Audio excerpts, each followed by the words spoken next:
Phil Kostelecky, how are you, motherfucker? I'm good. Thank you for having me on your podcast. You're very welcome. Where does the name Kostelecky come from? Oh, well, I will say before the podcast, I told him that he should ask me where it's from because I have a joke about it. The last name, the surname is Czech or Polish. I don't know. I have to check if it's Polish or not. Boom. Boom, baby. Oh, we're loose now. We're loose. Now it's just going to be a bunch of guys talking about guy stuff, you know? It's so hard to be a man. That's a good joke. It's funny, huh? And then I kind of, the joke I have I'm working on at the moment is about how, like, my father was Austrian and... How deeply Austrian? How problematic. Not him directly, but my grandfather was a soldier in Austria in World War II. Yeah, of course, and for the German army. Well, yeah, for the Nazi Party. Nice. What role was he in the military? I think he was just conscribed into the army. I think it was so that's the one like consultation I'll take is like I don't think he like was particularly gung ho Nazi shit. But he would have been killed otherwise. So I think that's why he did it. Of course. But if I was a German in World War II, I would have joined the German military. Gladly. I would have. I would have rallied around the flag. You think so? Yeah, of course. Couldn't have been me. I don't know. That was just the times, and they were extremely patriotic country. There's a lot of people who I think sit and say like, "Oh, I wouldn't have done it," and it's like 100% you would have. Of course, you would own an iPhone. Like you could be brainwashed easily. Yeah, and I say that because I have both my grandfathers were in World War II as well. They rallied around the Australian flag, and they went the other direction. So I just think it's a normal thing to do if your whole country's at war, and especially in those times where they really didn't have many options. No. And the media was all there was. Yeah. What they read in the newspaper was all there was. Yeah. You're going to probably go after it, aren't you? I like how we've started a podcast with two men and we're immediately talking about joining the Nazi Party. But I've also read a lot of autobiographies about German soldiers in World War II. And there's a big difference between like the soldier and like the guys...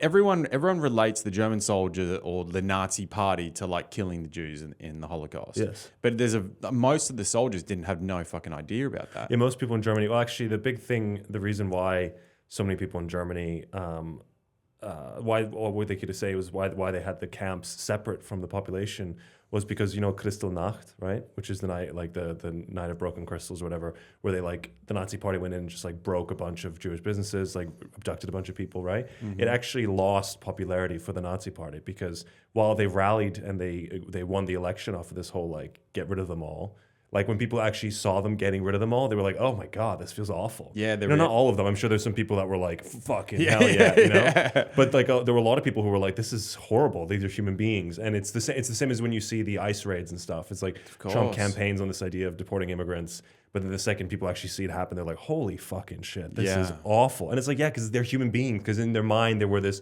other, this they. Mm-hmm. And then when you actually see it happen, it's not vibe. But it's certainly not the vibe. It's not a vibe, dude. And it's also, but I understand like in some respects what he had to do with the immigration. You know, he had to definitely curb the immigration. But then, from what I've seen with the ICE raids, like there's been like a lot of instances where he's like pulling families apart that have lived in the United States for like decades. You know? And that's where it's like, I don't know. Like, fair enough. In my mind, it was like, all right, fair enough if you're like, if the people that came in like the last few years that, you know, like you rallied them and said, no, all right, cool. Maybe some you grant amnesty or you say you need to go through like the correct visa process now and you have like a certain amount of time to do that, otherwise get out. But like the people that had lived here and had children here or people that came over as children, you know, that parents dragged them over. Like that's... Yeah, no one is... They wouldn't know anything else other than living here. Of course not. I think the problem, though, is this idea that people are like, oh, there are these people here who are... Because they talk about the undocumented people and they say like, oh, there's people in this country who nobody like they just crossed over their border illegally and the government doesn't even know they exist, and yet they're able to put out numbers on these people. And it's like, well, if you don't know how they crossed over the border, how do you know how many there are? These are estimates. But the truth is, like, a large number of these people are like asylum seekers and who've come through legally in the sense that they've come to the border, claimed asylum, and are now waiting for a court date. But then what the Trump administration is doing, they're essentially just like either having them come to the court date and then negating their asylum process, so that then makes them immediately become illegal. Or undocumented, however you want to phrase, or what they'll do is they'll just cancel like whatever system they're going through. So that's how a lot of these like things are going through. But yeah, I think almost everybody, and the truth is like the country needs the immigrants for it. I'm this mindset that it's just a power thing. It's just, how can we use another, because Trump is actually, if the economy was good, like if Trump was actually doing things that benefited the economy, I think fewer people would care about these ICE raids. It's a horrible thing to say, but it's like the economy is shit and you're being a horrible human being. You can't like be doing both. I agree. But anyway, I didn't want to start talking about that. No, it's fine. But anyway, I like getting a little This political. is my joke about the Austria stuff, which was that. So my father is Austrian, but has a Czech-Polish last name. People are always curious about that. So I said, well, I don't know if you know this, but Austria used to be a lot bigger as a country. And then we made one mistake 2 times. And there we go. That's a little joke. And the mistake, of course, was trusting Germany. That was the mistake. Well, I mean, they speak German. They practically are. I mean, I don't know how I wouldn't say they practically are, but they're. It's like saying like if someone was to say to me, "Oh, you're from New Zealand," like I would not care because it's almost the same thing. Do you think so? Yeah, it's almost the same thing. Culturally, it's very, very much the same. Yeah, but I guess it'd be like saying Scottish people. I guess because Germany and Austria don't have the same history of like colonialism over each other that like England does with its neighbors.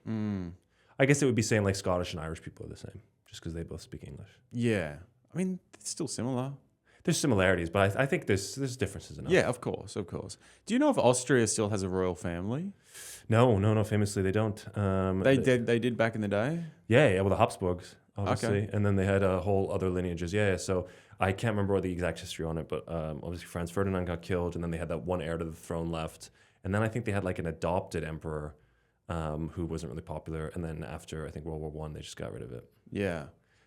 People who are listening don't know this, but this studio opens like has a window on it. It looks right into the street, and so I saw a couple people looking at us earlier. It's kind of cool. Yeah, pretty cool. Yeah, it's kind of cool. But yeah, thank you for having me on. You're so welcome, dude. So I want to find out a little bit. I know a little bit about you, but not much. And what's something that was interested me about you when we first met was that you told me that you lived in the UK for what, 8 years? Did you say 9 years? 9 years. Yeah.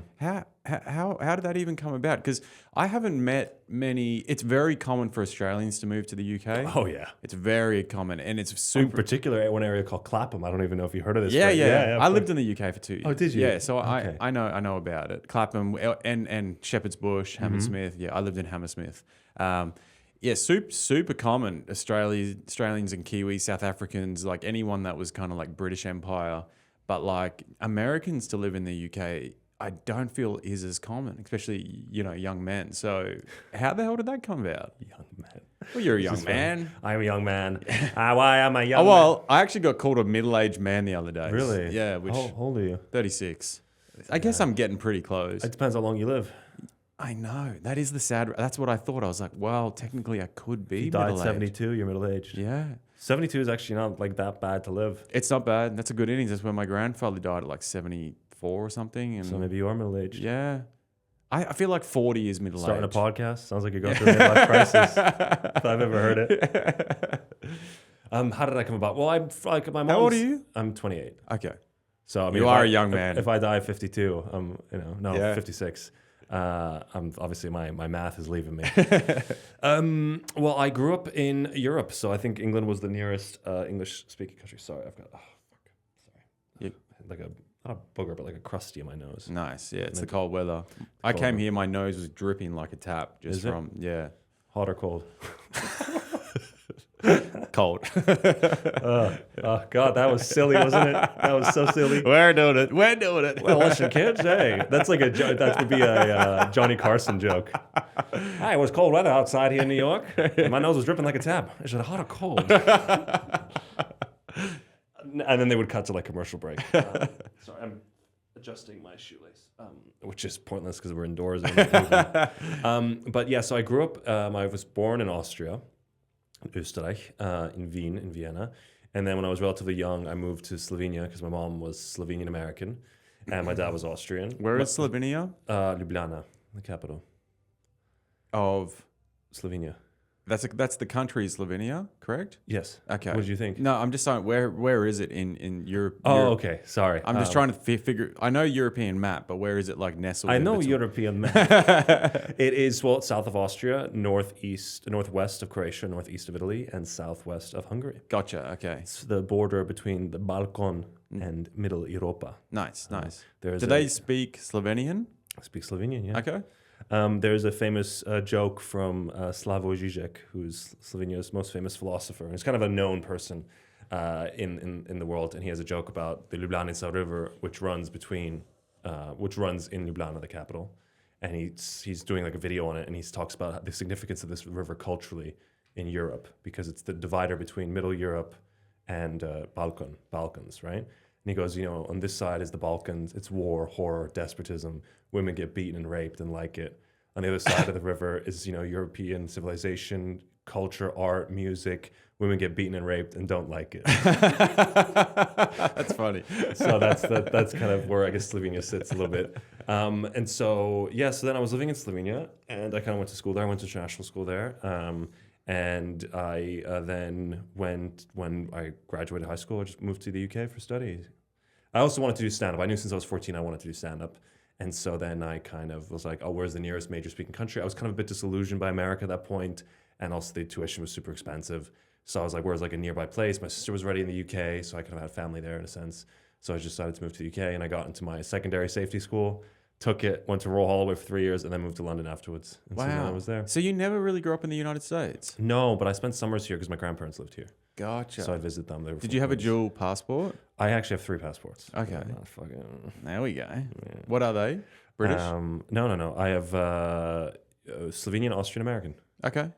British, I have settled status there. So technically, but I think they can take that away at any point after a certain number of years. So yeah, for now I can go back to the UK still if I wanted to. Yeah.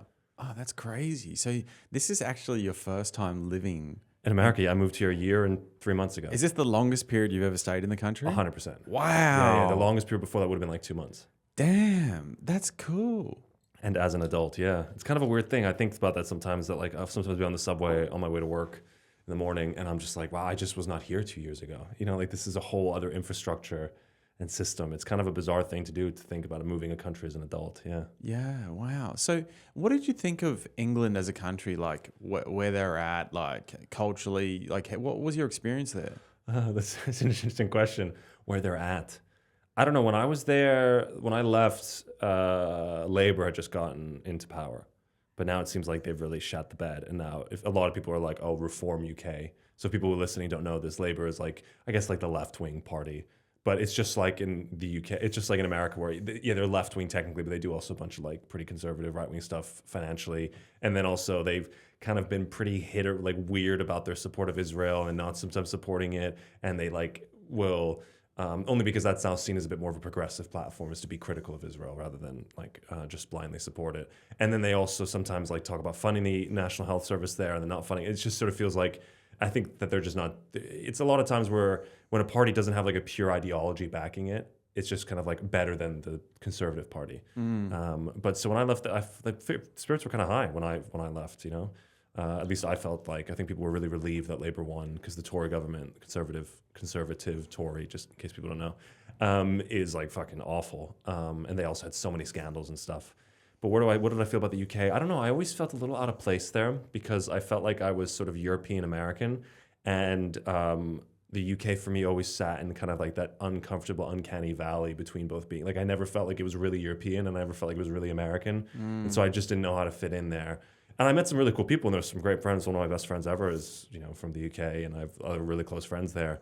Not my best friend ever. Why I say one of my best friends ever? But I don't know. I just never felt at home there. Just never felt relaxed. Versus when I was here, I went for a visit here once before to do some shows for a month, and I just felt very much at home right away. But New York, I was actually going to move to Chicago originally, and then I moved to New York, and I'm glad I did. And New York definitely for the first few months was a bit brutal, but I definitely love it here. Like, it's amazing. Yeah. It's really, I think people should write songs about this place, man. I'm sure they have. They should Just film, one or two. They should film movies here. They should do TV shows here. So do you speak Slovenian and Austrian? I speak German relatively well. Okay. I speak English, as I'm demonstrating now. And Slovenian is not great, if I'm honest. Like, it was. But you grew up in Slovenia. I know, it's one of the weirdest things. So I grew up in Slovenia, and my mom speaks Slovenian because she grew up speaking Slovenian at home. And then I think that her, as a kid, she was like, her external environment in New York was kind of like, don't speak Slovenian externally. Like, that's an inside language. So I think she kind of had this like shame about it. And then she moved to Austria, where they were still like, she always felt a bit weird being American there. And so then for us speaking English like and German was kind of already a lot. So she just didn't teach us Slovenian. And then I moved to Slovenia, and I went to like an American school, and I went to international school. So I wasn't like in a Slovenian speaking environment. And then I also was kind of stupid as a kid. Like, I really was not aware of what was going on. Like, I honestly think I came into consciousness about like 19, 18. And then that, like, especially when it came academically, like I was so bad at school. Like, I just couldn't learn. And then, like, I think it was the last few months of high school, I figured out what flashcards were, and I could just learn like crazy with them. And I think if I had known that earlier and like saw learning as like a challenge in a game, because right now I'm improving my Slovenian, and it's like, it's way better than I ever was when I was a kid. And I have a Slovenian teacher. We have classes once a week, and like I feel very comfortable, like just briefly talk about my day, and like it's more basic stuff. But yeah, I really hated that I didn't learn it. I was there for 13 years and I didn't learn it. It's atrocious. Man. Isn't that crazy? I know, it's so how bad. would you even go down to the shops and buy food? Well, I just didn't do a lot. I just didn't interact with a lot of people. All my friends were English speaking. I would just tell people I didn't speak Slovenian, and most Slovenians speak English, especially where I lived in Ljubljana, the capital. It was like a big tourist place. So yeah, it's one of those things where like, yeah, and I also think about like, I look at myself as a kid and I just think all these conversations were happening around me when I was on the bus, and I just didn't understand a word. Like, there's so much of my world that I just didn't understand. And in some ways that was good, because that probably meant I was a bit more self-isolated and like thought for myself. But then also just things I just didn't pick up on, which is just bizarre. And now when I'm learning Slovenian now, my teacher will sometimes use a word, and I like, obviously I didn't speak none of it. I spoke some. But she sometimes will randomly use a word, and I'll know what it means, but I have no idea why I know what it means. Like, there's some words that I'm learning, and so like I've actively learned the word. Now I know what it means. And there's other ones where she'll just say stuff, and I'm like, oh yeah, I know 100% what she's saying, but I can't really figure it out why. Or I'll reach for the word, not knowing that I know it. So there's just stuff like that. It's this like, I feel a bit like Jason Bourne sometimes, like this past language that I had. But obviously I was somewhat conscious, like I understood a decent amount, obviously there's context clues, but I just didn't speak it, which is a real shame. Like, that was one of the, if I could, like, people always talk about, oh, if you could go back in your life, what would you change? It was just that, just to learn, and not even to like have different life experiences, but just to have like the solid knowledge. Yeah, make the to be use. fully bilingual. Because my German is good and I feel very comfortable speaking it, but there's definitely gaps in it, and just have that like complete comfort in two language would be good. But then I have friends of mine who are Slovenian who then left Slovenia, who've now moved to like Austria, the Netherlands, wherever, and they say like when they come back, they realize it's not as sharp as it was. So I think, you know, obviously there are people who are really fluently bilingual and things, but there's a lot of people, you always lose a bit of one language to get the other, and it depends what you want. So when was it that stand-up came about, when you were in the UK? When I was, well, I knew I wanted to do stand-up beforehand when I was living in Slovenia, because we had like Comedy Central. I talk about it like this. We had Comedy Central, crazy country. But Was this the American Comedy Central? It was on Slovenian. It was syndicated.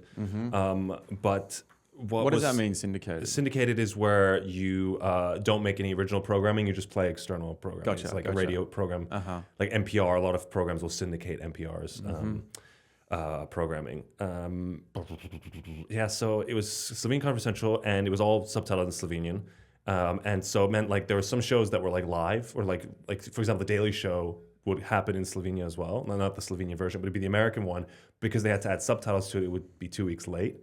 And I had a joke once for a while, funny. which was that like it's weird to do it for a news show, and that's where I was getting all my news knowledge from. So all of my news knowledge was on this like 2 week delay, and so there were genuinely a lot of times where I'd come up to my mother and I'd tell about this like funny story or this bit like I saw on the show, and she was like, "Yeah, that happened 2 weeks ago. What's wrong with you?" But or like September 11, you're like, "Oh my god, I can't believe the towers just crashed." The joke I have is September 25th was a wild day for me. 2002 as well. Funny. It was a rerun. I didn't catch it the first year. So I watched a lot of that, but then also like every day after school, I'd just like sit on my laptop and then or like sit on my computer and then the TV was on. I had the TV in my room, doing all right for Hell myself. yeah. Hell yeah! And I would put the Comedy Central shows on, and it was these half-hour Comedy Central presents, and I would just like play video games, and I would listen to that in the background, and that's kind of where like the love of stand-up started to come in. But a lot of times I would just sit and like really attentively listen to it. And so then I was like, yeah, this is what I want to do. This is what I fucking going for. And so then I went uni in the UK, yeah, and I like, give it a try. I thought, fuck it, it's for me. I thought, fuck it, man. I'll do this shit. I did it. I've done it. Yeah. Bosh. Can you do the rest of the podcast in that Yeah, accent? all right, guys. Yeah. Nah, tell me about you, would ya? Proper. There's so many words that are fun to say in an accent. There's the thing about like, countries that have been horrible, and there's horrible things that have happened in history, but we do get a lot of fun accents out of it. Yeah. Like even in America, obviously it's horrible that like all the Native Americans are dead and that we had so many, enslaved black people were brought here. But then you meet like the diversity of accents in America and you're like, oh wow, this is cool. Yeah. Just even that Dan in the bag, you're like, wow, it's cool you talk like that. And then you go to the other side of the world and they're like, oh wow. Yeah, it is cool. British accent changes so much as well. Like you go to the north of England. From Liverpool. Oh my god. Fucking hell, mate. You can hardly understand those guys. This is the clip. It's thick. Have you seen the Jeremy Carragher clip it comes up all the time, which is like, leave the football for the football's left you. The football's left him at this top level. That clip, it just shows up all the time on my TikTok. Anyway, that wasn't... I haven't seen that. Okay. I don't know. I thought there was something there. But yeah, the Liverpool people are fun. Fucking hell, man, you crazy. Did you get to see a fair bit of England? Yeah, it was funny. There was a guy I lived with after university who was like he voted for Brexit. He was a bit of a conservative like dude. It was very funny actually when I think about him in retrospect, because he was a bi guy who ended up dating a trans woman, but he voted Brexit. Interesting. It's just such a funny combo of things. How old were you when Brexit was happening? I was living in the UK. I was 18, 19. Okay, so you were sort of coming into your adulthood. So you would have sort of been pretty onto it, right? Yeah, I was very Was aware. it something that you were going like looking into or quite conscious of? Well, yeah, especially because I was living in the UK as an immigrant. Yeah. I was very aware of it, and I think also growing up in Slovenia, we joined the EU in. I remember there was a year we joined the EU and it was a big deal. Like everyone was like excited for it. Schengen was going to happen. We were going to have the euro. Like I remember like that being a thing. And so being part of the EU as a kid was always this great big privilege. And it was this idea, this is something you sought to be a part of, all the benefits of it. And so I think when I was like 18, 19, whenever the Brexit vote was coming to happen, or when it did finally happen, I was almost just like, are these people fucking crazy? Like, do you know how good this is? How good you have it? And then to leave it. And then I think it was only a bit later that maybe I became more conscious of this idea of like this anti-immigrant sentiment. I even had, one or two friends who are no longer friends, but who kind of said these, like some things about me, because I never thought of like being Slovenian or Slavic as like a thing that to be a problem with. And they made comments and I was just like, oh, this is horrible. Like to be perceived as Eastern European as a negative thing. Well, because when you're in Slovenia, you just think, my friend Victor Patrškan has a great joke about this. He goes, he said, I'm Romanian, but I moved to the UK. I moved to the UK and I became Romanian because back home I was just a guy. Right? It's this idea you don't perceive of yourself as being this or that. And I even remember like I used to work at a gym, like a nice kind of fancy gym, and they had a spa there and you had to get a free membership as part of working there. And I was in the spa sitting there with this dude and I mentioned I was from Slovenia and he just goes, shithole country. And I was just like, who the fuck says that? Like who feels so like free of consequence that they can just describe a country you're from as a shithole when Slovenia is a perfectly nice country. In fact, it's lovely. Any Eastern European country I went to was far more beautiful than any Western European country. Yeah. They're gorgeous. Yeah. Absolutely gorgeous. Lovely. Fucking lovely. Fucking lovely. Fucking lovely. I love that. Bloody marvellous. Bloody gorgeous. But so I think, were you worried then at that point that there would be some repercussions for Brexit, like you would have to leave the country? Yeah, I mean, initially Brexit just took so long to finalize, right? And so then I guess it was just worried of like took 2 or 3 more years to even get done.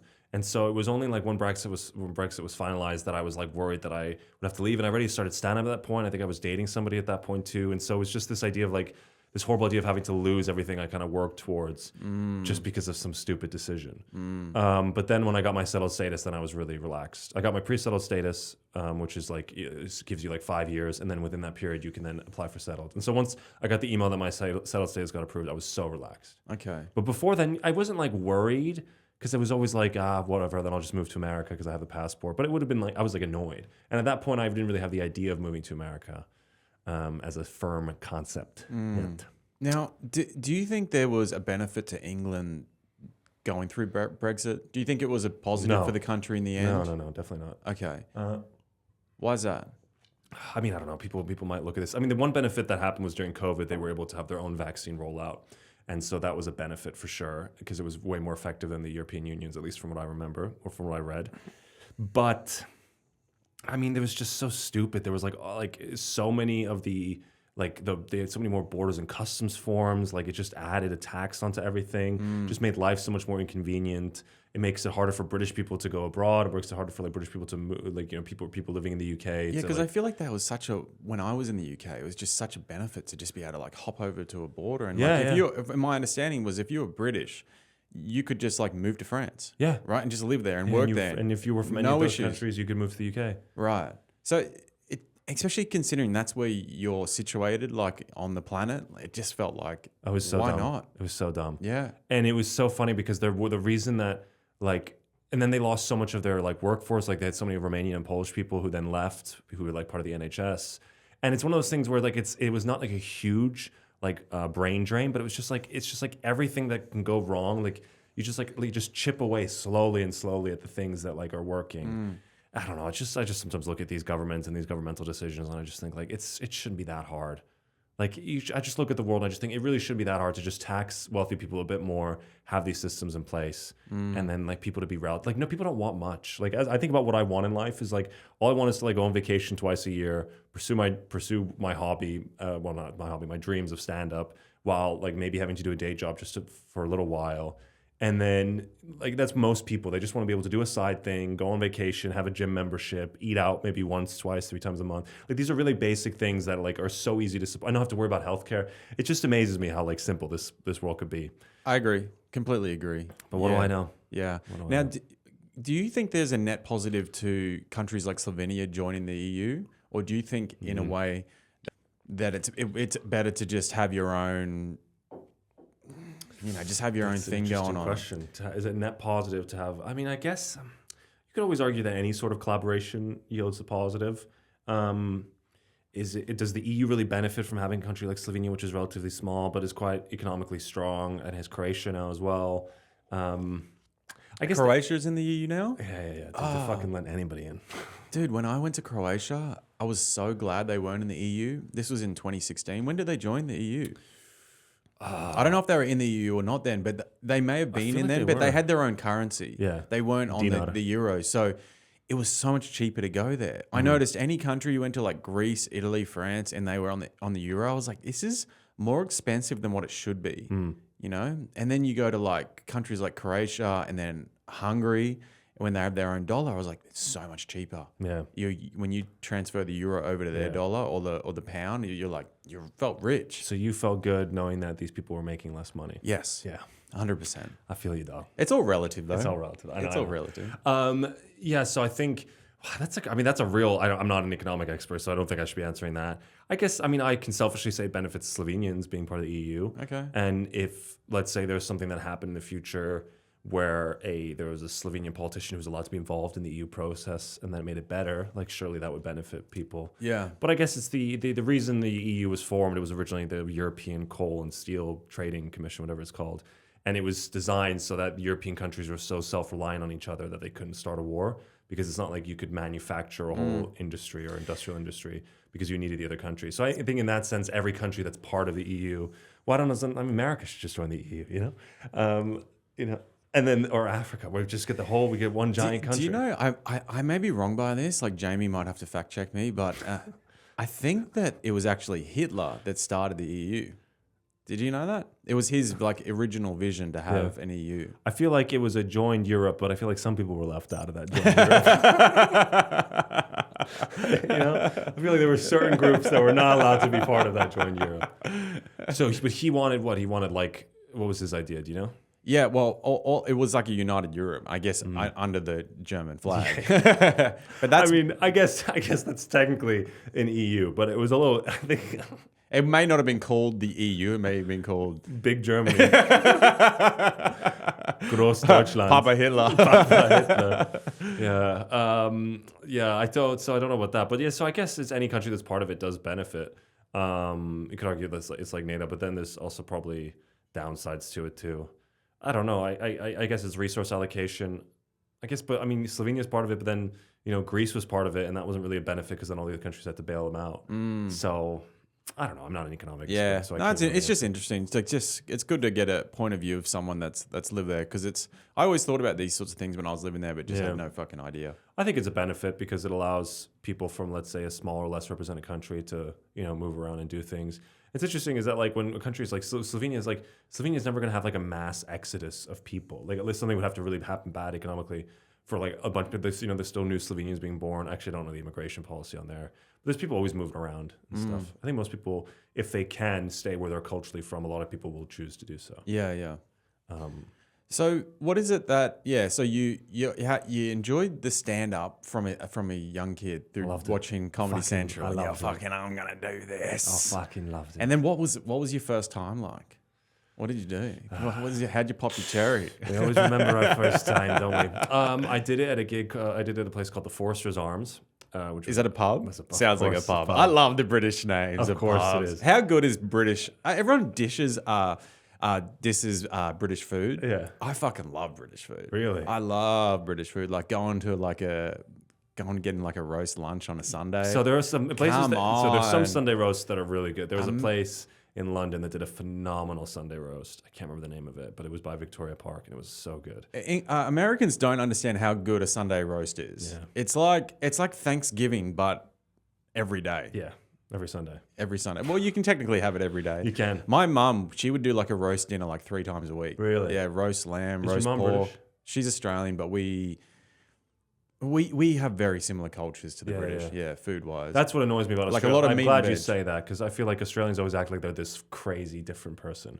I'm like, yeah, you're a bit wild and different, but Yeah, we are. We're wild. But British culture is wild. Like their that's true. football culture is fucking That's true. animals. Yeah.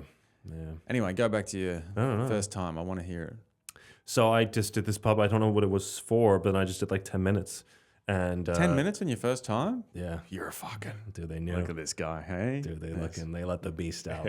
And I was going relatively well. And then at the last minute, I decided to do a story that my brother told me was like really funny. And I did it and I got no laughs. And he was like, no, dude, this is so funny, dude. You should do this. And I did it. And then it's always like, you never take other people's advice because they don't have to deal with the consequence of it not working.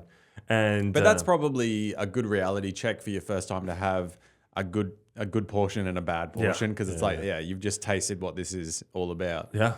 And so then I did that, and then I just did it at university a few times. Like I did probably like 50 something shows across 3 years, which is like compared to like how many gigs I do now or should be doing now. Like it's not what is it? It's not that much. Yeah. So it was a nice little taste. But I did a bit of student radio, and then when I left university, I was just moved to London. I started gigging there, try more regularly, and then got regular spots, and then slowly moved my way up the circuit there. Got a bit clubs, I do, and it was fun. Tell me, what is the scene like in the UK, like for people that have no idea, or the comedy scene? Yeah, like what is it? Is it easy? Compare it to New York. Easy for some. Yeah. That's why I left. That's my fucking, I've done this. Needed a challenge. I needed a fucking challenge. What is it like? It's great. I mean, there's so many really great clubs. There's so many really great comedians. I like people. I sometimes find American acts will be like, oh, I went there and they didn't get my jokes. And I was like, yeah, because you have no international accessibility in your act. But I'm not trying to like single people out. But it was. What was their name? No, but I hear that a lot, and people, and I'm just like, they always do. Everyone does like, I guess there's 5 or 6 major clubs. There's Angel Comedy, Top Secret, the Comedy Store, Backyard Comedy Club. I'm trying to think of some other smaller ones. Look at these people out in the window looking in, and so there's those, and it's kind of like a good base, and there's a lot of independently run shows, and a lot of smaller like what we call produced shows in the U.S. And it's great, like, you know, a lot of really famous club comedians, but that's just in London. Like across the UK, they have like chains of clubs, like the Glee Club, they have the Stands. They have like, you know, Off the Curb is a agency, but also produces a lot of live shows. And so does Avalon, which is a similar agency slash, you know, live show production company. And so there's like a lot of like really, just like tons of comedy to do. And there's like a lot of really experienced comedians. You get like a really great range of like new acts, like comedians have been doing 30, 40 years. And then you have the big TV act. So there's a huge comedy culture in the UK as well. Like people know how to behave at shows. They know what they expect. There's like this, you know, there's grace given to the performers. It's just like, I think it's just a really, I think as far as like infrastructure, I feel at least to support new comedians, the UK is really, really good. Also, the British culture is, they're quite a polite culture. Yes, but they're also very like it's this weird thing where like they know how to act politely and like when to do stuff, but then if they get drunk, it's just like chaos, and they're like there's so many times where the audience will be funnier than you, like because they don't have the pressure of having to be funny, but they could just say stuff, and yeah, you just get a really good mix, and they're like. You get some cities like Newcastle, Edinburgh, Glasgow, where you get like a kind of a liberal, more left-leaning audience, and then they're also like really fucking crazy and like drunk and like wild, and it's just like a perfect combo. So I'm a big like supporter of like the UK British comedy scene. I think it's amazing. That's great. So when you're coming up as an open mic comic in the UK, well, that's a big difference. You don't really have open mics there. Okay, I was going to ask because you know in New York, for example, if you are doing open mics in New York, it's basically in front of just comics. Yeah, it's awful. In Australia, it's their shows. Yeah. It's basically everything is a show. An open mic, there's a live audience there. Yeah. What is it like in the UK? In like London, in the UK, for example? I'd say like a lot of the first shows you'll do are bringers, where you have to bring friends in order to perform. But a lot of times it's just one bringer. You just have to bring one friend. Yeah, that's still a show. And it's the show is 50% people's friends, 50% comedians, and the shows last maybe about like an hour and a half. Mm-hmm. Everyone does 5 minutes. There's some which are really awful. There's some that go on like this one called I don't know. I feel like I'm never going to do this gig again, so I can call it out. TNT Tuesdays was this gig where like you know the woman who runs it, I think her name's Salma. Like bless her, like, you know I sound so British here. Bless her heart. You know what I mean? But the show fucking drags on, man, and it's like really like in an inconvenient part of North London, not super north, but just like not near. Like it's like 10, 15 minutes to the nearest train, like the Northern Line, and then this. So, but like, but the thing is, I like it. You know, I talk about the show being chaos, but then again, that's where I did some first shows, and you had to only bring a friend, and you got like 5 minutes, and you got to really try your stuff, and you know, she was so supportive and nice. So it's these weird things where like I want to kind of like make fun of these shows for being like this wild thing, but then you do them, and you know, a lot of eccentric people run these kind of like bringer shows, but then also a lot of the bigger clubs have these kind of like new act, new material nights where you go up and you do 5 minutes, and maybe you only do one of those spots every 6 months, but if you get enough of those other ones, like you can, you know, all of your first gigs will be in front of live audience members. Yeah. And I think as far as development of comedians, it's much better because you get acts who are performing in front of a live audience. So when they write stuff, they think, oh, what would make a real person laugh? Yeah. Not what would make my fellow comedians laugh. And I think also... And it's a very different laugh for people that don't know. It's if you... Comics are a lot harder to make laugh. Yeah. So you tend to go a lot more edgy or like crude or dirty. Yeah. People feel the temptation to do that. Yeah. Because they want to react. A lot of times what they'll want is a reaction. They just want something from these people who are bored of listening to them. Yeah. First, and I think also what happens is you'll get a lot of more, like, at least I feel a lot of eccentric acts will come out of this because, you know, a real audience member doesn't care about who you are, like, as long as it's funny. And if you're doing something weird and bizarre and it's making them laugh, like, keep doing that. So I think as far as, like, development of new talent, I think there's also really good, like, these new comedy competitions. It's also, like, a significantly smaller country and a significantly smaller scene, but like they have these really good competitions in place which allow like newer comedians to get seen by like industry people. And so the flip side of that is there's a big push, or at least a requirement of like having an agent. People have like an agent as like within like 2-3 years of comedy, and then they'll try to like push them as this brand new act when they haven't really had the time to develop.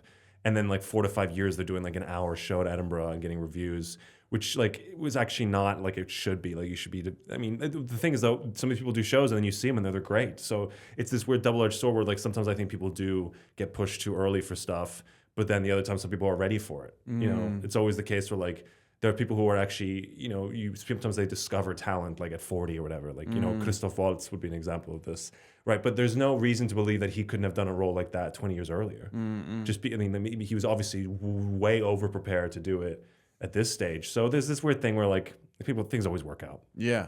But it's great. I think it's really, really good. Interesting. Now, let me ask you, did you ever meet John Bishop on the scene?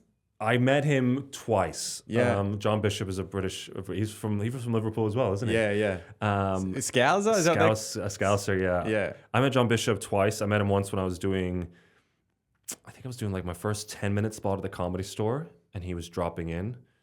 Or maybe I was doing my first 20, I can't remember.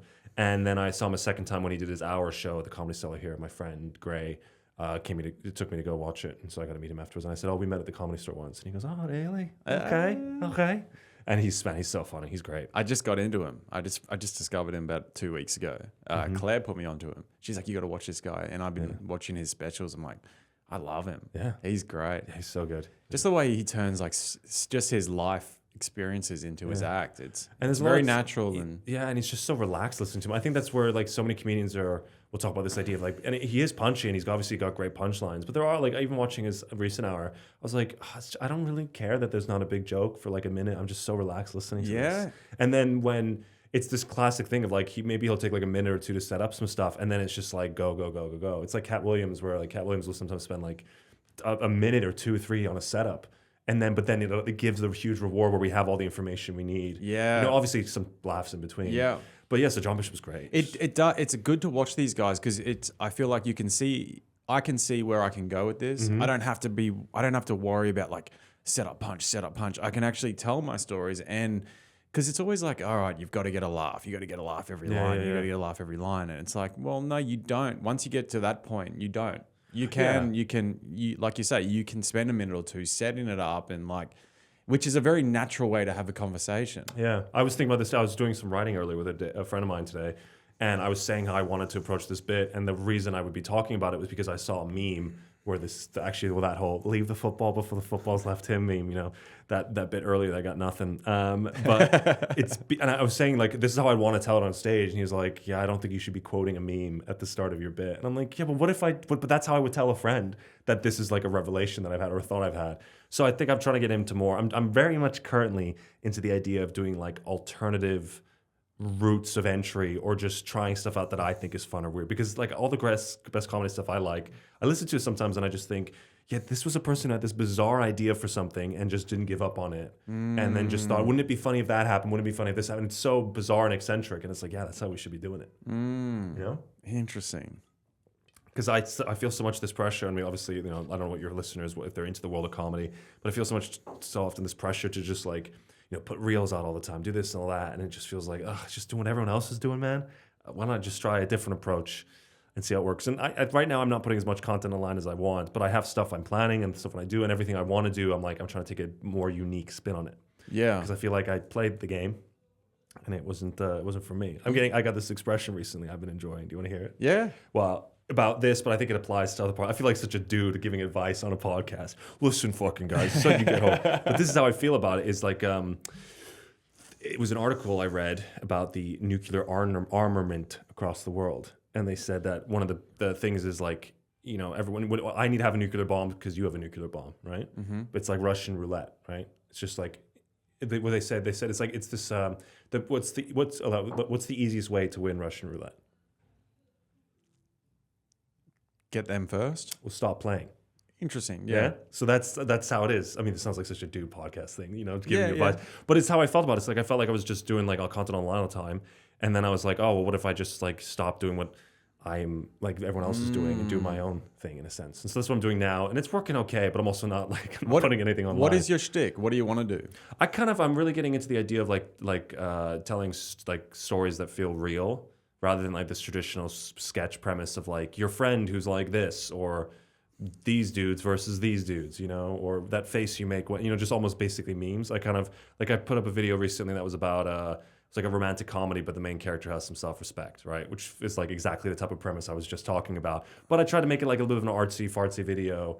And then just like all those are the type of videos I shoot, like, well, maybe this feels like a real story, or it's like politically based. So love and politics, those are the things I'm focusing on at the moment. Love and politics. Love and politics. Yeah, that's nice. I think it's sweet. Are you into politics? Yeah. What's your shtick? It's my shtick. Are you Just left-leaning or right-leaning or in the middle? respecting women. That's my shtick. Just the beautiful things that they bring to this world. They are lovely specimens. They're great, man. Yeah. They're great. They think, and I think that's so incredible that they do that. Yeah. Wow, it's really quite incredible. These ladies thinking. I wish I could do a Trump impression. Fucking, I can't. You can try it. No, it's not good. Do one. No. So, what was your question? Politics. Politics. Well, I'm left leaning. Yeah, left leaning progressive. Yeah. I guess liberal in the sense that I like believe in like people's freedoms, but not liberal in the sense of like, in the way that like I think the Democratic Party says they're liberal because they like care about social issues.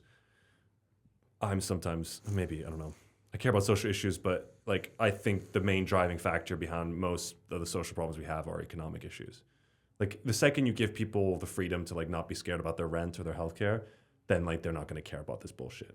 I completely agree. Yeah. Yeah. So I just feel left leaning for sure. I feel I've said this quite a few times in this podcast. There should be just a basic level of human right, like healthcare. Yeah, there are. It's written. We have it. It's called the Declaration of Human Rights. But fuck it, we're not following it at all. Yeah. Healthcare, affordable living. Yeah. Yeah, I feel like A couple of shotties. I feel like a couple of shotties. A couple of beers. Energy and water, I don't think you should have to pay for. I think that should just be a part of your human rights. Yeah. Although people would fucking abuse. I mean, not water, but energy. If you didn't have to pay for electricity. Yeah, well, within reason. People would be running fucking maybe bit mining generators. Give them a stipend. Yeah. An energy stipend. Energy stipend, I think, would be good. Yeah. But you're right. So many things in life you just wouldn't worry about. Mm-hmm. You just wouldn't. But then I was just doing. I was having fun with the cameras. I was doing silly faces. But then this is what I wonder, and this is going to sound like the conservative in me talking now, which is that I think if I was more relaxed about stuff, like let's say if right now the government was not great, but better, then I'd be like, well, what would some of these future videos I'd want to make about?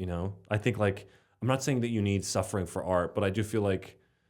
I don't know I don't know. There'll never be a world where everyone was happy. But then I think about this world and I just think, well, what do we do? Well, would you just move the goalpost over? Yeah, do you think a part of the 100%. human psyche is just that we think that we're suffering all the time? Yeah.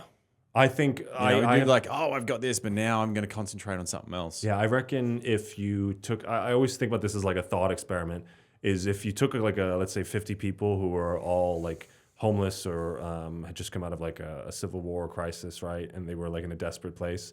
And you put them, let's say, into some sort of like housing situation where they got food, right? And for 50 weeks, every week the food gets slightly better, right? Just like incrementally, right? By the 50th week, if you gave them like stuff even from 5 weeks before, they'd be like, this is disgusting. Like our standards always adjust. Yeah. And change. I think the level to it is obviously different depending on how severe it was before. You'll probably still find moments of gratitude. Yeah, but you always, that's what you do. You try to get used to a more healthy standard of living. Some people are able to go back to it and some people aren't. Well, I don't know, because like I'm 36. I'm living the worst than I have in my whole adult life. I am. Financially, I make the least money I've made relative to like my expenditure and living costs.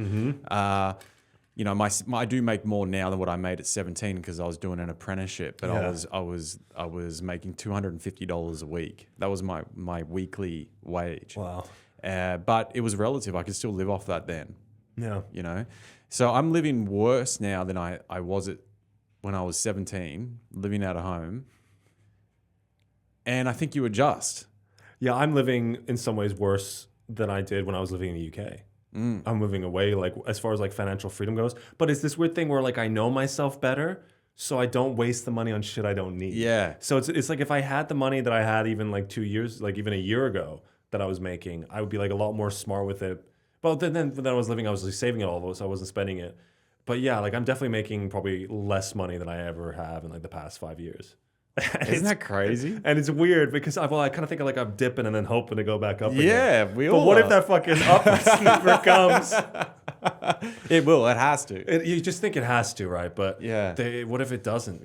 But I just it's funny that like I have less than I've had before, but I feel so much more satisfied with it.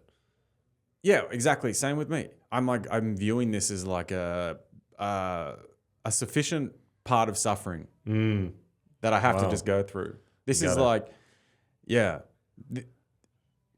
So I think it's like going back to your point, like if you were to get the 50 days of like the meals getting incrementally better, and then they all of a sudden go back to day one, it kind of depends on the situation in life. You know, what if they said, all right, you got to go back to meals in day one, but in 2 years' time, you get to maybe will get to own something that you don't know what it is. And that is a key word, maybe. Yeah. Would you take it? I would. I think you have to roll in life with the promise of this is a future. big Well, that's thing. what we're all going off, isn't it? Dude, there's a lot of people I think you would take it because it's this idea like you can stay on week 50 meals and it'll never get better than this.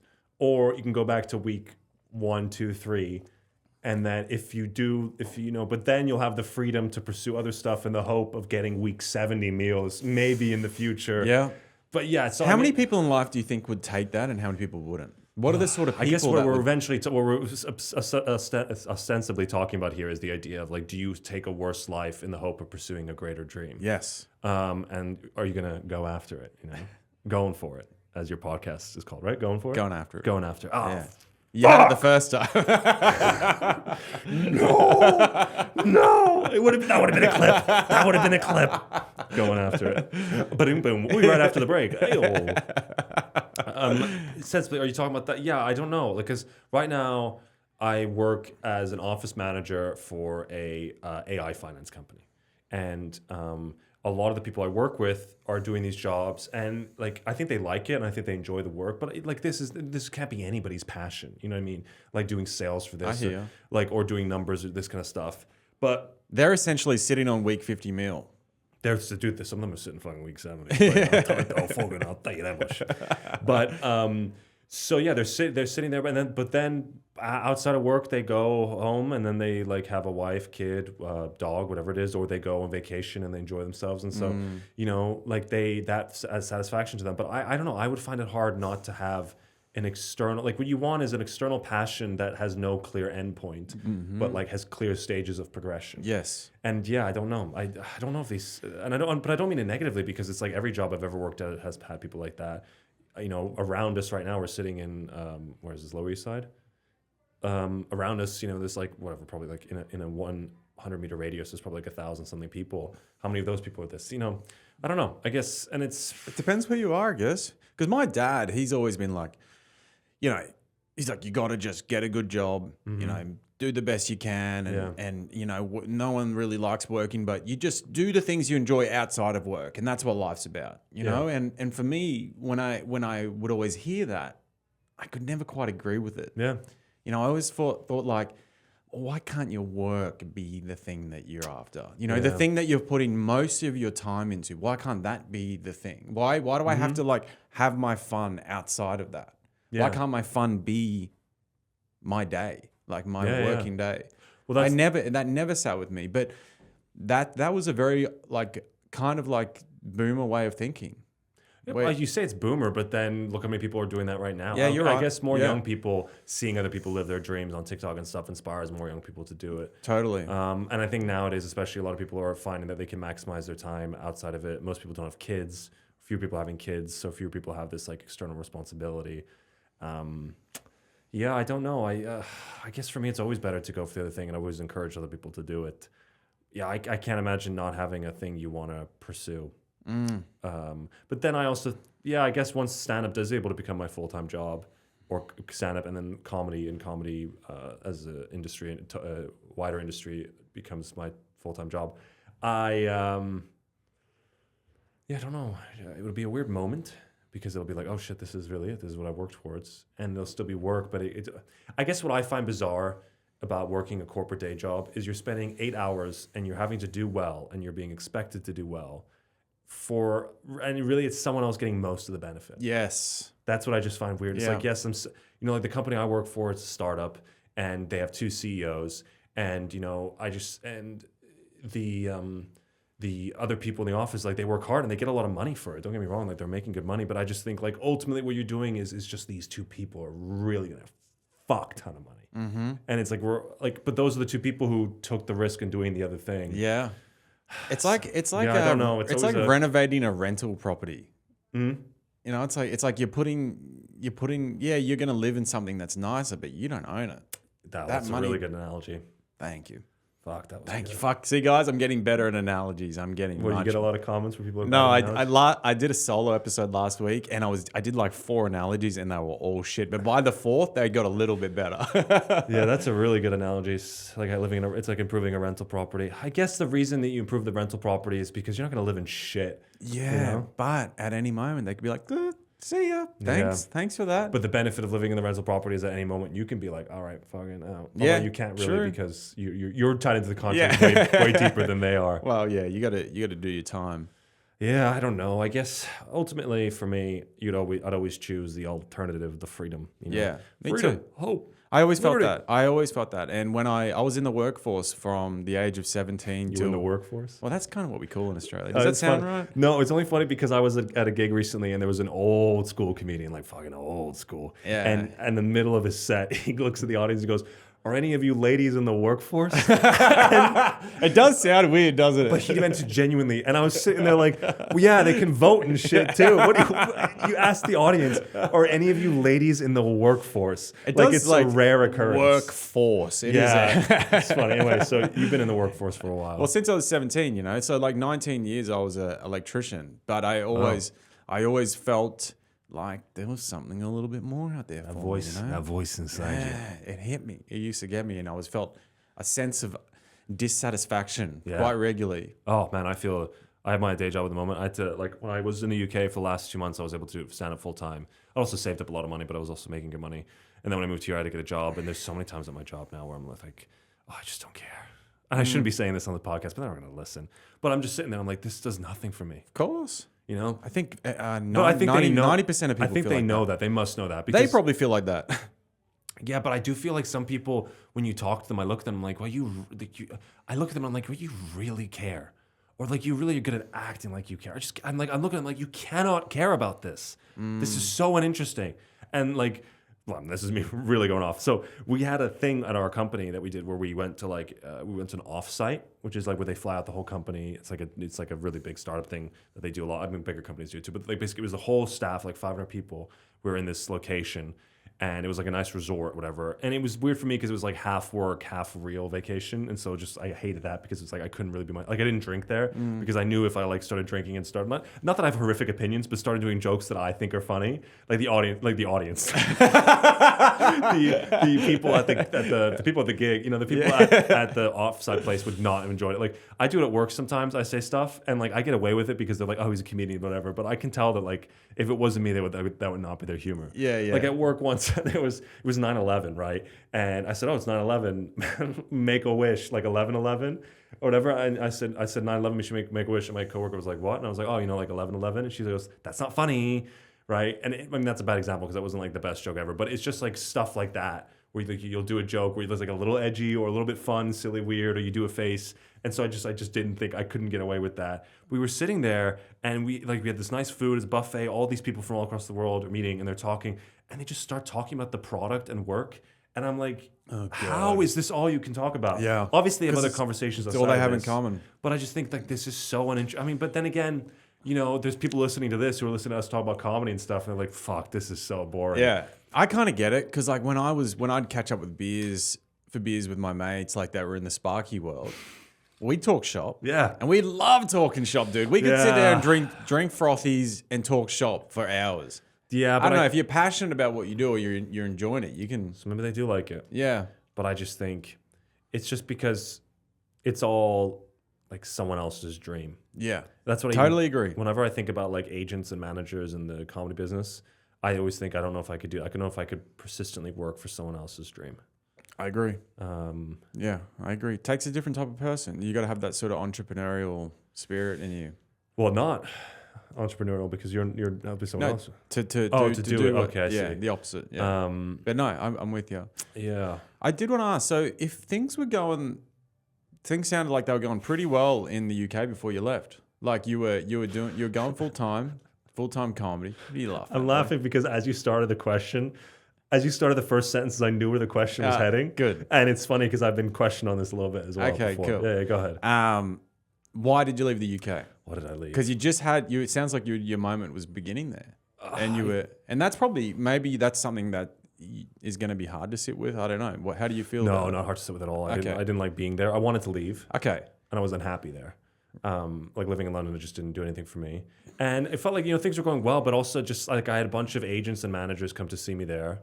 And like none of them were interested to buy, even though I was doing like well, and they had like, not in a bitter way, but like they had other clients that I knew were not as like experienced as I was or in as many clubs. But then whatever reason, they were just, it doesn't matter. Like they were easier to sell them than to sell me.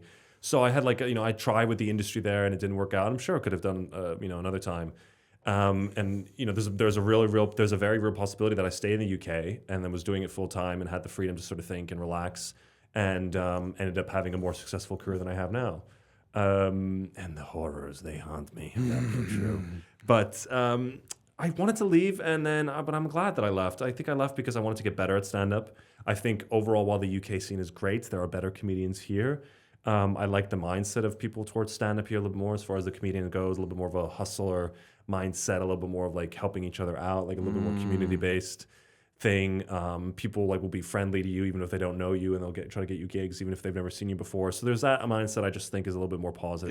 It's not so much like that in the UK. Yes and no. I think if not in a negative way, but I think like if someone has never seen your act, they're not going to like say, oh, you should put this guy on. Yeah. Like I've had friends of mine, I've gotten on like multiple shows by just like hanging out and talking to somebody, and they go, oh, you seem cool. Let's get you on. Yeah. Or do you want to go on right now? Yeah. Some space. So that does not happen in the UK, at least like for me. Or unless people don't know you. So I think I just like this mindset when I did my visits here before, and I just wanted to move. I wanted to get better. I also wanted to change in life, and I moved when I was 26. And so I thought, I can move, be there for 4 years and still come back. I mean, I could move, be there for 4 years, come back for 2 years, and then come back. It's probably going to be a great move. Like, I don't know. I mean, I think it already is, but just also you've now got amazing connections in the UK. Yeah, like so if you want to spend your time between both as a working comic, it's fucking fantastic. Yeah, so there's stuff like that, which is very rare for a lot of people to have. Yeah, no, I'm very grateful for it. I think on Thanksgiving morrow, what is the day after Thanksgiving? Black Friday. On Black Friday, we're grateful. We're grateful for the sales. Guys. We're grateful, girlies. Make sure to click the link in the bio. Show how grateful you are for our podcast. It's only $5 per month per person, per household. What was I saying? So yeah, I don't know. I left because I wanted to leave, and I'm glad I did, and I met a lot of cool people here. I think also, weirdly enough, leaving, and this is something I've talked about with other people, is I think there was a lot of stuff mentally that was on my mind for a long time when I was living in the UK. I don't go into detail ever publicly, but I had a lot of stuff happen to me personally in the last 2 years of being at university that was like, I think was pretty nasty, just in my personal life, and I didn't really deal with it. And I had friends after university who, sorry, we're laughing because there's people outside the studio. There's friends of mine who I had after university who I don't think were the best friends to have to deal with all those situations. And so I never really dealt with it. And it was weird that moving to the US and New York, and I was here alone, and I was really alone. And so there was some nights where like I didn't have a gig, and I would just be in my house, and I would just start crying because of like shit. And it was like a lot of stuff. And then I started doing Brazilian Jiu-Jitsu, which started to put me in like high stress situations where I couldn't get out of. And then it started like there was like a lot of emotions that I had kept in for a long time. And I don't know if I would have ever gotten rid of them if I had moved to the US and was forced to deal with them. Interesting. And so what that's done is taken a huge weight off my chest. And so I've realized like my early 20s were spent just gigging and doing stand-up and not dealing with stuff. And I just had this cloud over my head, and there were so many situations I was in that I wouldn't deal with properly because I wasn't like dealing with it from a healthy perspective.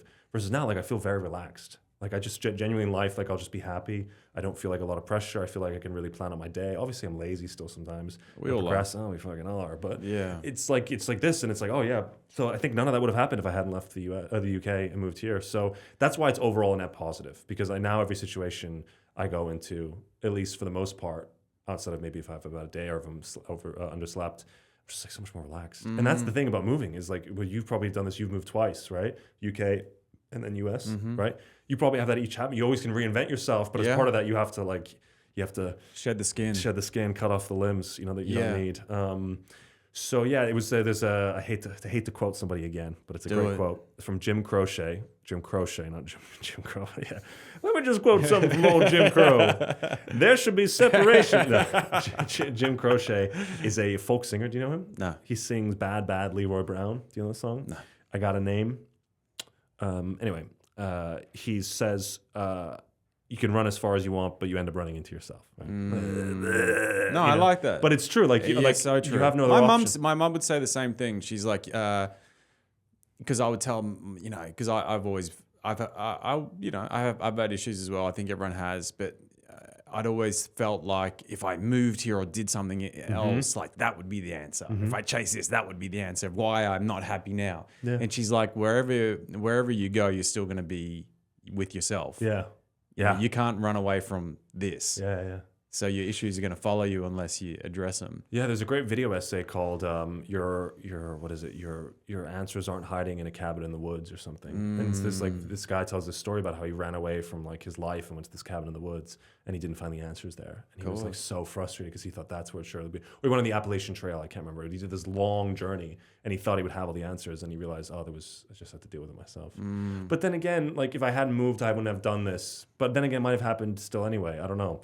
But there's certainly aspects of my life that I'm really glad exist, and they would not have happened. I wouldn't have done, even though I don't have a huge following, like since moving, I've gained like 35,000 followers. So it's a year and a bit. Are you serious? Yeah, because I had like one video pop, and then I figured out my format that I like a little bit more. And I think as I post more, they starting a bit, which is like, these are not big numbers in terms of like, we know other comedians who have like, 3 to 4 times that growth in a year or whatever. But it's just like, I know a bit more about myself and what I want to put online. I feel like if I had a bit more free time, obviously if I made the free time for it, but it's just like now when I do stuff, I feel like I a lot more know who I am as a person. But yeah. So it's a lot more fun just being alive now. Yeah. Like even just being happy. It's crazy how much that helps your life. Like my relationship, when I hang out with my mom and she does stuff that annoys me, I'm like, oh, I don't care because I'm just happy. I'm with you, dude. Yeah. I'm with you. I feel like I'm going through the process now. Great. Like this whole move, I feel like I'm discovering a part of myself that I think I lost in almost like somewhere in my childhood or teen years, Yeah. Like my playfulness and my funny side, just like, dude. I just feel like I buried it somewhere. Yeah. It was always there and it would come up in moments, but I feel like I'm certainly like way more aligned in a weird way. And I feel like I'm only just scratching the surface at the moment. Dude, when you learn, it's crazy. Like when you love yourself, oh, how easy life is. It sounds so stupid. No. But it's like when you actually like who you are as a person, it makes everything easier. It makes rejection romantically easier. Like obviously it still hurts, but you could just be like, well, it's their loss. Not their loss in the sense of like, I'll think like, oh, it's a shame because like we would have had a lot of fun, but all right, I'll just have this fun by myself then instead. Not in an arrogant way, like, oh, they're lost. I'm such a fucking great prize. Like, no, if you don't want me, then that's it. But it just makes everything easier loving yourself. What was the one most transformative thing that enabled you to love yourself? Was there one tool in your toolkit? It's the most the most like generic therapy advice. I did therapy for like 8 weeks when I moved here, and I found it somewhat useful. But I don't know. I'm a bit hit and miss on it, whether or not it's like practical. I think for some people it is. I think for me, I had it, but I don't think it was essential. It was really like as dumb as it sounds. Is this whole like speaking to your inner child thing? Interesting. I'm kind of going through this now, so I'm asking like. So yeah, it was bizarre the timing of it really because I was actually going to go see a family friend of ours who was as an accountant, and he's this like old big kind of Italian guy. I won't give out his name so that for his own thing, but he's like you doing? He rubs his callous palms together. When you go meet him, he has this big long table and he's sitting there. He's a great New York character. Yeah. Like I'd be like, oh, so how was your vacation in Italy? And he goes like, hey, and he like opens up the slide door to the front door of his wife, and he goes, hey, Sylvia. Oh, where were we in Italy again? Yeah. And she like screams it across the room. And he goes, hey, so we were in Macatabono, yeah. So I was going to go meet with him at Peter Luger's steakhouse, a classic kind of scenario. Yeah. But before that, I was just sitting in my room and I was like, had like 15 minutes to kill before I had to leave and I didn't know what to do. And so then I did this like talking to your inner child thing. And it's so bizarre, but like I was sitting there and I was like I looked down, physically down, to like where I would have sat, and I just like apologized for all the bad things that had happened to me because I'd like a emotionally and verbally abusive father who was also neglectful and like left, and then anyway, my mother's not a bad person by any means, but she was just a lot on her plate. Of course. It was a horrible dynamic and this vacuum that was created. So like I apologized for all that stuff that had happened, all this other stuff. And then it was like a big round of apologies. But then I think what was the most helpful, it was like I said to like my younger self, I said like, but despite all this, you ended up doing this and you ended up doing that. And, you have some achievements in comedy that like, not the biggest ones ever, but there's a lot of people who don't even make it to that point. And so it's like, despite all these obstacles, you kept true to your voice. And whenever you did the thing that you wanted to do, it worked out well. And it was just like, it was like loving. And so that like, and it was a big fucking cry. It was like, one of those ones. And then I walked out of the house and then I had to walk like 20, 30 minutes to this place. And in that, I was just like letting it go. And so I think I was a huge depressive period up until like mid-December last year when this happened. And it was just like no out of it. And I got like little steps there, but that was like a real thing, which then like shifted. And then I was still depressed for like another month, but I think that really helped come out of it. Wow. So it was not like apologizing to the inner child and then like loving the inner child. That's beautiful. Oh, it is. That's really cool. No, I sincerely mean that. Thank you. Super Thank cool. you. And I'm glad that we're on this journey together, man. I'm glad that we've got to meet. I'm glad that you've come over here because you're a great dude. It's been awesome to meet you. Oh, God, look at this love. I look forward to your little journey as well. Little journey? No, I meant like because you're saying you're on this journey right now. So I'd say, I don't know, the childhood thing, it's lame. Do it. Make sure no one's in the house. Yeah. Because if I walked out of my room and my housemate was sitting in the hallway, I'd be like, Oh, bro. Yeah, sometimes I feel like there's an immense amount of like bad energy trapped inside of me that I need to like let it out somehow. Yeah. And I'm going through the process of it now. I'm going through meditation every single night, and I'm completely sober. But I still feel like there's just I don't know how to. I feel sometimes that I'm at this point where like any little thing can trigger me, and I get to a point where I almost feel like I'm about to cry because I'm so emotional. Then let yourself cry. It's all in here. Yeah. Do you smoke weed at all? No. Do you? Yeah, I do, and I think that could be great. Like, that helped a lot as well. Like I would get high and I would just have these big cries at night on journal while high, and I think that can help because you just need to get the emotion out. Yes. But drinking is the problem is that it just makes you more depressed. The problem with weed though is then that's like a crutch. So yeah, maybe that it's hard with weed because I feel like with weed it doesn't calm me down. It makes me go the opposite. My mind starts moving around too fast, and I can't concentrate on the thoughts. Do you find that outside of weed though sometimes? Of course. So what I had is when I would get high with I had these friends after university, I would get high with them and I get super self-conscious. There were people that I probably shouldn't have been friends with, but I'd get super self-conscious being around them and I would get really anxious. But then I would have that when I wasn't high either. But then I learned how to control it while I was high. And then I was able to use that to shift it into sobriety. Gotcha. And then another person waving at the window at us. And so I was able to use that. So there's maybe a benefit in that sense. But it's also each to their own, like what you want. No, I hear you. I'm not against it. And I've definitely used it a lot in the past. But I think at the moment, it's like I'm enjoying sobriety. It's like the first time in my life that I've been sober. I like used to do a lot of cocaine, a lot of drinking from an early age, very consistently. So it's like it's a nice process to be going through. I'm thoroughly enjoying it. So then what would I say to how to get the emotions? I don't know. You're gonna have to figure it out. You're gonna have to figure it yourself. I found Brazilian Jiu-Jitsu to be very good. Yeah, I used to do that and I loved it. I did it at home. Yeah, I should. It's just the issue has been cash because it's like to have like a $300 membership a month when I've only just started making money again here. So you do Jiu-Jitsu? You've done it before? Yeah, I did it for a year. Well, we do an open mat at my gym on Saturdays. So if you want, you can come through that. Thank you, man. I and appreciate that. If you've done it before, then you'd be able to roll. Yeah, because they don't let people roll if they have no experience. Yeah, it's been a while, but yeah, it'd be. But you should do it because I found what I was doing when I was doing jiu-jitsu, I would get put in like chokes or situations. Like that's what I hate. Like I've taught this before, but like if you're listening, right, and you think Brazilian jiu-jitsu is lame or whatever, right, and there is elements of it is, but the thing is you don't realize really how vulnerable you are to like in self-defense situations. There were people like you don't even think of the positions that people can throw you in because you have no idea what's happening. And so I would get caught in these, and I would get caught in these like chokes or these positions. Usually the chokes were the worst, and I had no idea how to escape. And my whole body just started flaring up, and it was just like took me right back to how I felt when I was at university, where it was like I was panicked and I felt like the walls were closing in. And it was like making me not relive that, but re-feel those experiences. And then sometimes I would do a roll, I'd tap out. And then I'd sit in the corner and my coach was like trying to give me advice on what to do, but I was having a full-blown panic attack, which is a secret jiu-jitsu move they don't tell you about, the panic attack escape. And I was sitting there and I was like, I cannot hear you right now. Like I just couldn't know what's happening. So I had to calm down. But it's all that kind of stuff where it's this weird thing is like if you learn how to, what do they say? They practice in chaos to create control or whatever that fucking, like this stuff, it helps, man. That's why I think jiu-jitsu is great, because it puts you in these high stress scenarios, but it's controlled. You're not going to die, but you just feel like you're going to die. Yeah. But then you realize you're not going to die. And then it's just like, now that I do it, I get choked out or something like that. I'll be like, oh no, I can contain this. I got this. Or if I don't, then I go, all right, I'm fine. Yeah. You know what I mean? I just leave. That's so many interactions you think are high stress. The second you walk out, you're like, nothing. I'm here, Yeah. Yeah. Well, listen, mate, we got to wrap this up. Can you give everyone your socials? For sure, man. Oh, first of all, I'd like to say thank you so much for having me. You're welcome. This has been a real treat. My socials are at Phil Comedy on all platforms except for Twitter, where my handle is at CheesecakePCK. But if you write at Phil Comedy, my name will come up anyway. So yeah, thank you so much. I have a special out, Daddy's Home. It was released 2 years ago. You can buy it on my website. Other than that, thank you so much for having me. It's been real fun. I hope you guys enjoyed listening to it. Guys, absolute pleasure, absolute legend. Follow Phil. He's an animal, and big things are coming. Guys, like and subscribe. Thanks again for watching. See you on the next one. Bye.